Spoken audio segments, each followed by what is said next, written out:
What I'm afraid about is that you have some people that I've upset, and they're politically.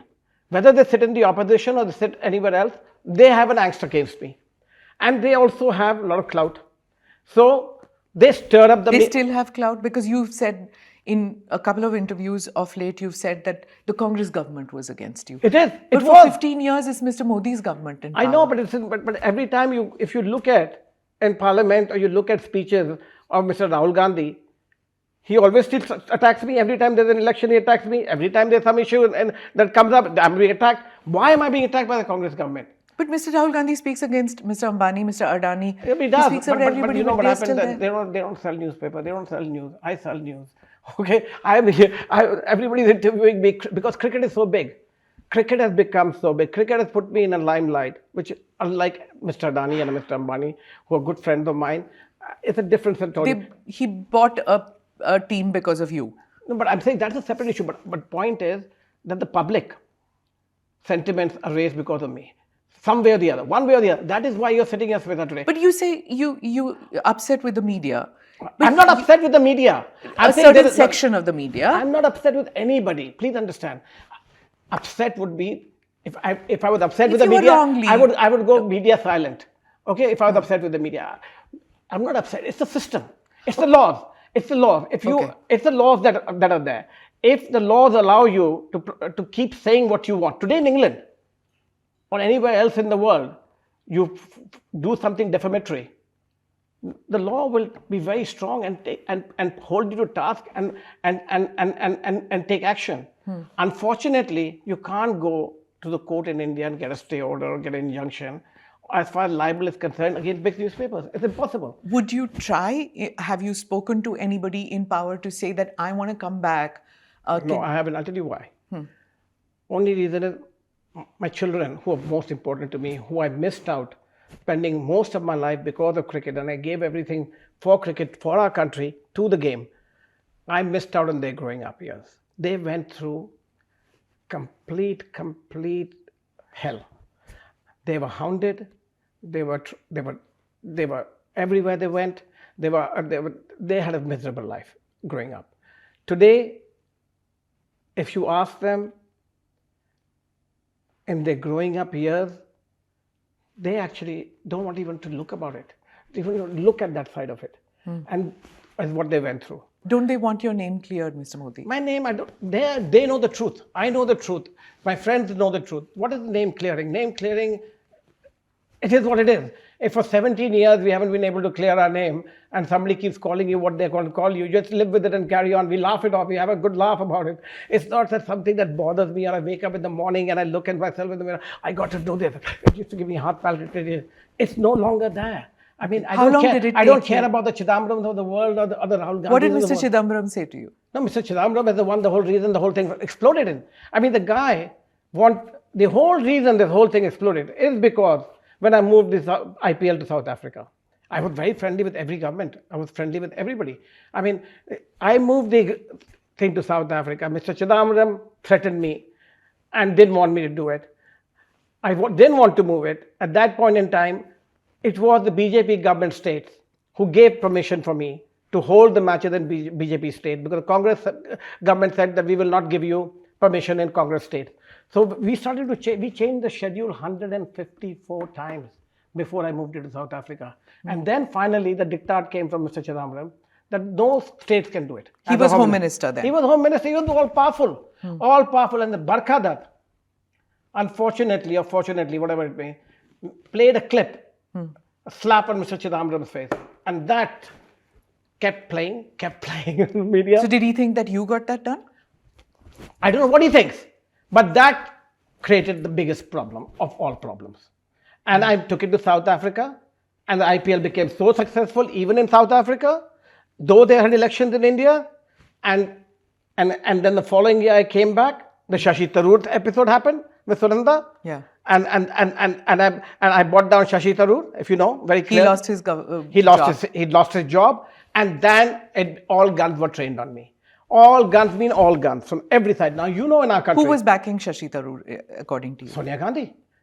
I got calls from, what's his name, Ahmed Patel. I got calls from Pranab Mukherjee in those days. I got calls from, I was friendly with every one of them. You had that Rajiv Shukla coming up to me and take, chalo, Ahmed Patel, we thought, do this, do that. For me, it was never about X, Y, Z. Why did you not want Sunanda Pushkar to have a team? Very simply. How can somebody pay $350 million for a team, a consortium, that was the Kochi consortium, where 75% of the shareholders are paying 100% of the cost, number one. And the Sunanda Pushkar is getting 25% free equity, number two. Number three, that those people are paying, as an example, you're paying $350 million over 10 years, right? As an example. So you're paying $35 million a year. If the company is paying $35 million a year, one shareholder has got 25% free and not contributing, the others are contributing 35 crores and the loss is 25 crores, okay? They have to pay the 25 crores, next year they have to put more and they can't afford to, her shareholding keeps going up, then every dollar that comes in revenue, she's getting 15% of the money. That means for her 10 rupee share, on the day she got the team, is worth 1 lakh rupees. Their 10 rupee share is worth 1 paisa. So why? I knew this is going to collapse. And I said it that day it's going to collapse. And what happened? 2 years down the line, it collapsed. Did you speak to the other members of the team before you decided on this? Of course, there was a meeting that would take place. And they all agreed with you? No, they didn't. They all agreed in the beginning. Then there was a diktat put down. And when Shashi Tharoor, I'll tell you what happened, to tell you the truth. I did not sign the agreement because I wanted to meet every member of the consortium. The meeting took place in Bangalore. It was at, I forget, just after a match. All the shareholders were there except for a lady by Sunanda Pushkar. I'm looking at this agreement. And by the way, I had no idea who she was. I had no idea who she was. Okay? I didn't know what the names were. I'm asking these consortium members, you're giving away 25% shares to a lady called Sunanda Pushkar. Who is she? And you're giving her 15% of the revenue. Who is she? Huh? One guy says she's an automobile dealer's child. She's a very famous marketing person in India. I said, hello, I'm a marketing person in India. I don't know who she is. Then I said, I'm not going to sign this agreement till I know who Sunanda Pushkar is.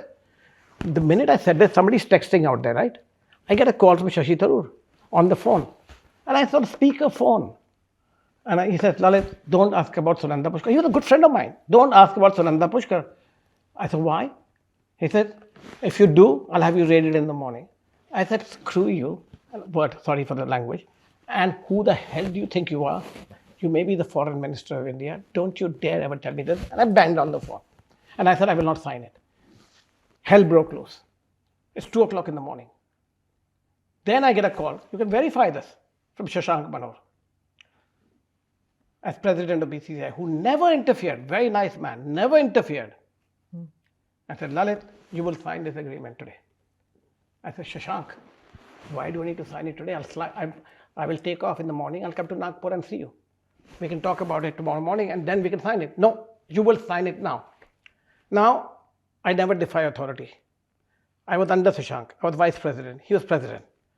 Nobody interfered in the work of IPL. When he said that, I said, Shashank, I will sign this agreement under duress. And I will point out that the president is forcing me to sign the agreement. And I will note it on the agreement that, and I did note it. And I signed the agreement under duress. I didn't know what the reason was. He didn't want to talk about it. He was blunt and to the point, and I accepted it. I could have said, no, I won't sign it. You sign it if you want to, and walk away. But I didn't. I respected authority. I could have very well done that, and it was a mistake of mine not to do that, actually, today, if I look back in hindsight. And I signed it. I picked in. Why did I have to sign it? I get up in the morning. Every newspaper, front page, Sunanda Pushkar getting married to Shashi Tharoor.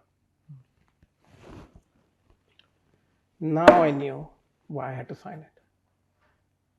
Can you, and the best part is this, BCCI lawyers are there. Everybody is there. They take that copy of the agreement and go. I could have torn it up after I signed it too, right? So it was orchestrated, as far as I'm concerned.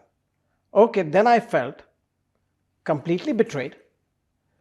A fast one has been pulled on me that I've been asked to sign the agreement at 2 o'clock in the night when I could have signed it the next day. And if I waited the next day, Sunanda Pushkar getting married to Shashi Tharoor would have been out already in the papers. In every newspaper, it was already out. I was foolish enough because I was so busy with my game, and that story didn't come out. And so that team would never have been signed in the first place. If I had waited for another 8 hours, not even 8 hours, it probably was already in press at 2 o'clock in the morning. But I didn't have the knowledge with me. When I didn't have that knowledge with me, if I had that knowledge with me, under no circumstances I would have allowed that team to be signed at that time. And I said it's a fraud. And you know, when Sunanda died? Yeah, that Twitter feed That morning, Sunanda's communicating with me on Twitter. I saw that. And she said, should I disclose? I said, go ahead and disclose. I had no angst against... These were open tweets that between you and her. Open in the world. And next I know she's dead. Now, What are you insinuating? I'm not insinuating. I don't know the truth, so I can't insinuate. Have you spoken to her ever? No. Never? Never. That's the best part. It's only that Twitter interaction. That is it. Even when she made the bid, there was no interaction between None. them. But Shashi only. And the guy called Joseph, his secretary. Yeah. Did you ever speak with Shashi Tharoor after this incident? After that incident... Have you been in touch with him? No, I haven't been in touch with him, ever, since that day. After that, it became Lalit Modi versus... Have you met with Chidambaram ever? Of course I met with Chidambaram. He used to be my lawyer. What's wrong with you? He was the Modi family lawyer for a year. No, what I mean is after this incident happened with you as when he was Home Minister. He went after me. You got to understand, it's a Baradari. You know that, I know that. You live in that country. You attack one, they all gang up against you, and you attack somebody at that top level.